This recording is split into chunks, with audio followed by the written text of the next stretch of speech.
माझ्या या जुदाई मराठी कथेत वाचा, कसं मी माझ्या शेजारी नव्याने आलेल्या भाभीला मस्त चोरलं आणि तिची कामवासना आणि माझ्या दंडाचं पाणी टाकून तिला शांत केलं. माझं नाव सूरज आहे. मी बनारसचा आहे. ही माझी पहिली जुदाई मराठी कथा आहे. मला आशा आहे की तुम्हाला खूप आवडेल. माझी उंची 5 फूट 5 इंच आहे. मी खाजगी नोकरी करतो. मला आंटी आणि भाभी खूप मस्त वाटतात. कारण त्या साडीत माझ्यासमोर असताना माझं मन करतं की त्यांना माझ्या मिठीत घेऊन त्यांचे ओठ चुसावे. त्यांना पूर्ण निचरून त्यांच्या सौंदर्याचा रस पिऊन टाकावा. माझ्या घरी फक्त माझी आई माझ्यासोबत राहते. कारण माझे वडील बाहेर नोकरी करतात. ही कथा त्यावेळची आहे जेव्हा मी पदवीच्या अंतिम वर्षात होतो. त्याच काळात माझ्या घराशेजारच्या घरात एक नवीन कुटुंब भाड्याने राहायला आलं. 2-3 दिवसांनी कळलं की त्या कुटुंबात एक भाऊ आहे, जे फील्डवर्क करतात. त्यांना कामानिमित्त अनेकदा बनारस बाहेर जावं लागतं. भाऊ नसताना त्यांच्या घरी त्यांचे आई-वडील, एक लहान बहीण आणि त्यांची बायको राहत होती. मी सकाळी कॉलेजला निघायचो. मग थेट संध्याकाळीच घरी यायचो. कॉलेजमधून आल्यावर मी 1-2 ट्युशनही शिकवायचो. फक्त रविवारीच शेजारच्या कुटुंबांशी माझं बोलणं व्हायचं. तेही फक्त अंकल आणि आंटीशी. असंच साधारण 2-3 महिने निघून गेले. एकदा संध्याकाळी आई म्हणाली, "बेटा, शेजारची आंटी आली होती. ती तुला विचारत होती." मी विचारलं, "का? काय झालं आई? सगळं ठीक आहे ना?" आई म्हणाली, "मला माहीत नाही. तू जाऊन विचारून घे." मी आईच्या सांगण्यावरून आंटीच्या घरी गेलो आणि त्यांच्या घराची बेल वाजवली. 1-2दा बेल वाजूनही कोणी बाहेर आलं नाही. मी तिथून निघण्यासाठी वळलो, तेव्हा आतून आवाज आला, "थांबा, मी येते." एक क्षणानंतर दरवाजा उघडला. तेव्हा मी पाहिलं की एक खूप सुंदर स्त्री उभी होती. मित्रांनो, काय सांगू? ती कशी दिसत होती? मोकळे केस, लाल साडीत गुंडाळलेली ती माझ्यासमोर होती. तिचं गोरं शरीर पाहून मी थक्क झालो. तिची अवस्था पाहून वाटत होतं, जणू तिने घाईघाईत साडी नेसली आहे. तिच्या अंगावरून पाण्याचे थेंब एक-एक करून टपकत होते. काही थेंब तिच्या चेहऱ्यावरून तिच्या गालाला चुंबन घेत टपकत होते. गालांवरून टपकणारे थेंब तिच्या गळ्यावरून ब्लाऊजच्या आत जात होते. काही थेंब तिच्या पोटावरून कंबरपर्यंत आणि मग कमरेवरून तिच्या साडीत हरवत होते. हे सगळं पाहून माझ्या 6 इंचीच्या काकडीत हालचाल सुरू झाली. तुम्ही भरलेली काकडी पाहिली असेल, जिची लांबी 6 इंच असेल. तसाच लांब आणि मस्त जाड मलंग प्रकारचा माझा लन फुसफुसायला लागला. त्यावेळी माझं स्वतःवर नियंत्रण ठेवणं कठीण झालं होतं. ती माझ्या वयाच्या जवळपास होती. तरीही ती माझ्या शेजारच्या भाऊंची बायको असल्याने माझी भाभी लागायची. मी कसंबसं स्वतःवर नियंत्रण ठेवलं. मी काही बोलणार इतक्यात ती समोरून बोलली, "तुम्ही सूरज ना?" मी होकारार्थी मान हलवली. भाभी म्हणाली, "मला माफ करा. दरवाजा उघडायला थोडा उशीर झाला. कारण मी नाहून थेट बाथरूममधून आले आहे." मी विचारलं, "आंटींनी मला का बोलावलं होतं?" भाभी म्हणाली, "आज माझ्या नंदेचा वाढदिवस आहे आणि संध्याकाळी एक छोटा उत्सव आहे." मी म्हणालो, "यात मी तुमची काय मदत करू शकतो?" भाभी हसत म्हणाली, "आज तरी येशील की सगळं बोलणं दारातच करणार आहेस?" मी तिच्यासोबत घरात आलो. मला वाटलं की घरात माझ्या आणि तिच्याशिवाय कोणी नाही. मी विचारलं, "घरी कोणी नाही का?" तिने सांगितलं, "हो, माझे सासू-सासरे काही सामान आणायला बाजारात गेले आहेत आणि माझी नणंद शाळेत गेली आहे. माझे पती नेहमीप्रमाणे आज लखनौच्या टूरवर गेले आहेत." माझ्या तोंडून निघालं, "भाभी, तुम्हाला एकट्याला भीती वाटत नाही का?" ती माझ्याकडे एकटक पाहत राहिली. मी मनात विचार केला की मी काही चुकीचं तर बोललो नाही ना. मग ती म्हणाली, "काय म्हणालास?" "माने, आता बोल." लपणे बोलायला सांगितले. पण ती पुन्हा एकदा म्हणाली, "काय म्हणाला होतास? पुन्हा बोल ना." मी माझं बोलणं पुन्हा सांगितलं. "भाभी, तुम्हाला एकट्याला भीती वाटत नाही का?" ती म्हणाली, "तू मला भाभी म्हणाला." मी म्हणालो, "हो." "सांगा, मी तुम्हाला काय म्हणावं? तिनं म्हणालं, की म्हणजे त्या नात्याने तुम्ही माझे दीर झालात.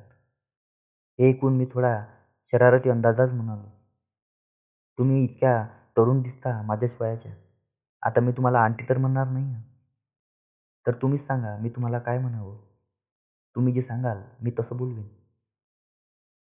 ती हसली आणि चहा बनवायला आत जाताना म्हणाली, "मी तुझ्यासाठी चहा आणते. आणि हो, तू मला भाभी म्हणशील तर मी तुला दीरजी म्हणू का?" मी म्हणालो, "तुम्ही मला सूरज म्हणा." भाभी म्हणाली, "मग तू मला रेणू म्हण." मी म्हणालो, "तुम्ही नात्याने माझ्यापेक्षा मोठे आहात. मी तुम्हाला रेणू कसं म्हणू?" ती हसायला लागली. मी पुन्हा शरारती अंदाजच म्हणालो, "माझ्याकडे एक युक्ती आहे, ज्याने दोघांचीही समस्या सुटेल." भाभी, "लवकर सांग यार. मला घरात खूप कामं आहेत." मी म्हणालो, "जेव्हा आपण दोघं घरात एकटे असू, जसं आता आहोत, तेव्हा तुम्ही मला सूरज आणि मी तुम्हाला रेणू म्हणेन. आणि जेव्हा कोणी आपल्याबरोबर असेल, तेव्हा मी तुम्हाला भाभी आणि तुम्ही मला दीरजी म्हणाल. ठीक आहे ना?" तिने डोळा मारत सांगितलं, "तू तर खूप स्मार्ट आहेस. ये चहा घे. मग तू घर सजव. मी घराचं काम उरकते." आणि दोघं चहा घेत आपापल्या कामाला लागलो. ती स्वयंपाकघरात गेली आणि मी घर सजवायला लागलो. काही वेळ ती दारात उभी राहून मला पाहत होती. कदाचित तिला माहीत नव्हतं की मीही तिला वरून लपून पाहतो. मग अचानक भाभी म्हणाली, "सूरज, खूप गरम आहे यार. थोडं कूलर चालू कर ना." मी म्हणालो, "आता नाही भाभीजी, सगळं सामान उडेल." ती पटकन म्हणाली, "अरे मास्तर, आता काय म्हणाला?" मी म्हणालो, "बरोबरच तर बोललो." ती म्हणाली, "आता आपण दोघं एकटे आहोत ना. तू मला रेणू म्हणणार." मी म्हणालो, "चूक झाली रेणूजी. फक्त रेणू. आणि आपण नाही. फक्त तू म्हणशील." मी म्हणालो, "ठीक आहे रेणू." रेणू हा शब्द ऐकताच ती माझ्याजवळ येऊन म्हणाली, "हो, आता बरोबर आहे."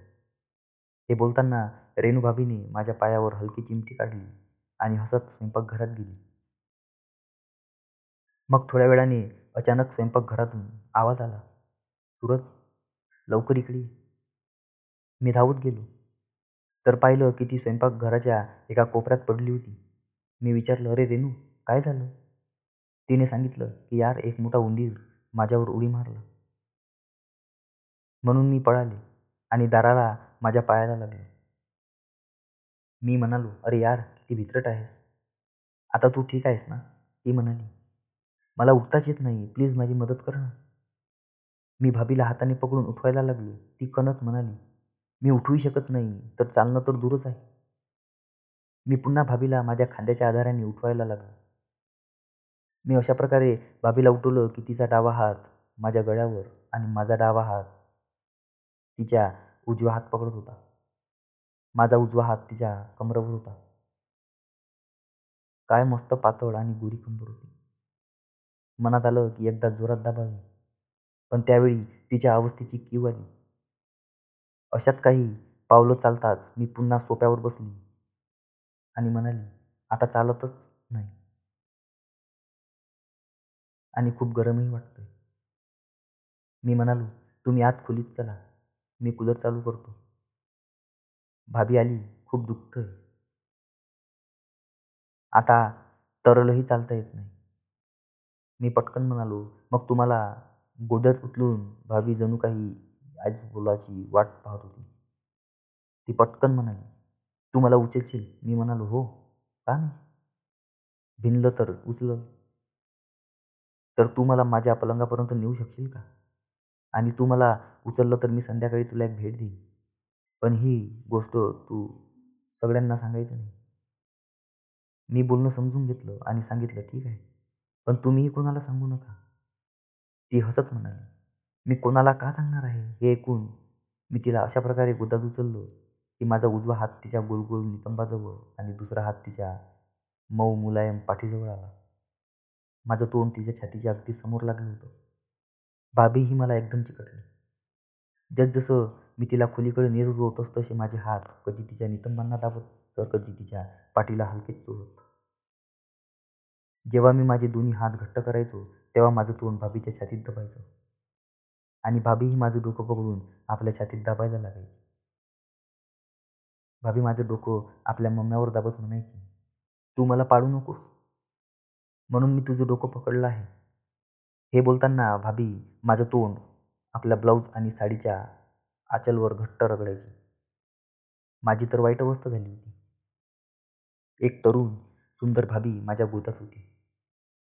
मला फार वेळ लागलो नाही ते समजायला, की भाभीला काय हवं आहे. तरीही मी माझ्या तोंडाने किंवा माझ्याकडून पाहिलं कशी करू. मी थांबून पाहिलं, की पुढे काय होतं. ती आणखी काय करते. मी तिला पलंगावर झोपवलं आणि कूलर चालू केला. कूलर चालू करताच तिनं आपल्या साडीचा पदर काढून टाकला, जो कधीच वरून पूर्ण खाली आला होता. म्हणजे आता वर फक्त लाल रंगाचं ब्लाऊजच राहिलं होतं. भाभीच्या खोल गळ्याच्या ब्लाऊजमधून तिच्या दोन्ही रसाळ आंब्यांना मधली खिंड माझ्या डोळ्यांसमोर उघडी दिसत होती. असं वाटत होतं जणू भाभी आपले आंब मला दाखवायला उत्सुक आहे. तिचे मादक डोळे हे सांगत होते की ये राजा, तुला याच आंबांचा रस चाखायचा आहे. मीही सतत भाभीच्या त्या रसाळ आंबाकडे पाहत होतो. तीही लपून मला पाहत होती की मी काय बघतोय. भाभी म्हणाली, सूरज, काय झालं? मला उचलून थकला का?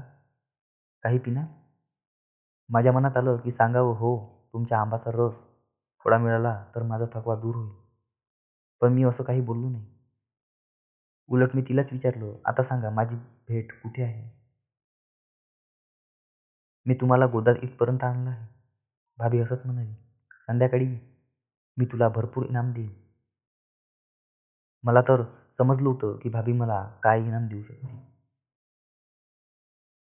याचा खुलासा पुढच्या भागात करेन. तर मित्रांनो, कसा वाटला हा व्हिडिओ? व्हिडिओ आवडल्यास व्हिडिओला लाईक करा, शेअर करा आणि चॅनलला सबस्क्राईब करायला विसरू नका. धन्यवाद.